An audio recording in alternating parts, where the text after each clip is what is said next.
Salaried people every year ITR అనేది June 15 తర్వాత file చేయండి. ఎందుకంటే ఇక్కడ 2 ఇంపార్టెంట్ డేట్స్ గుర్తుపెట్టుకోండి. ఒకటి టీడీఎస్ ఫైలింగ్ డేట్, ఇంకొకటి ఫామ్ 16 డేట్ అనమాట. ఓకే, ఫామ్ 16 ఇప్పుడు నేమ్ చేంజ్ అయింది, ఫామ్ 130 అయింది న్యూ ఇన్కమ్ ట్యాక్స్ యాక్ట్ ప్రకారం. Okay, TDS return filing Q1 April, May, June quarter ఉంటుంది కదా, ఆ క్వార్టర్ది 31st జూలై వరకు వాళ్ళకి టైం ఉంటుందన్నమాట. అంటే మీ కంపెనీకి కానీ ఓకే, లేదంటే బ్యాంక్స్ కానీ వాళ్ళకి ఎవ్రీ క్వార్టర్ ఒక డ్యూ డేట్ ఉంటుంది. సో Q1కి 31st జూలై, Q2కి 31st అక్టోబర్, Q3కి 31st జాన్, Q4కి 30 ఏప్రిల్ ఉండాలి. కానీ ఇక్కడ 1 month ఎక్స్ట్రా ఇచ్చారు, అంటే ఇయర్ ఎండ్ కదా, ఏమైనా పెండింగ్ ఉంటే ఫైల్ చేసుకోవడానికి. సో 31st మే వరకు వెయిట్ చేయాలి. నెక్స్ట్ ఫామ్ 16 చెప్పాను కదా, ఇప్పుడు ఫామ్ 130.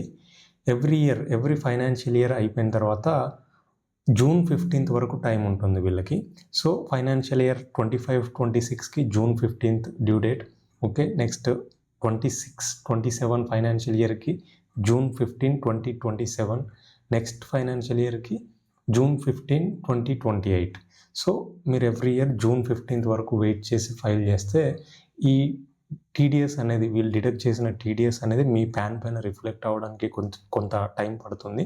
నెక్స్ట్ ఈ ఫామ్ 16 మ్యాండేటరీ కాబట్టి మీరు కలెక్ట్ చేసుకోవాలి ఈ డాక్యుమెంట్ని. సో క్లియర్గా అర్థమైంది కదా.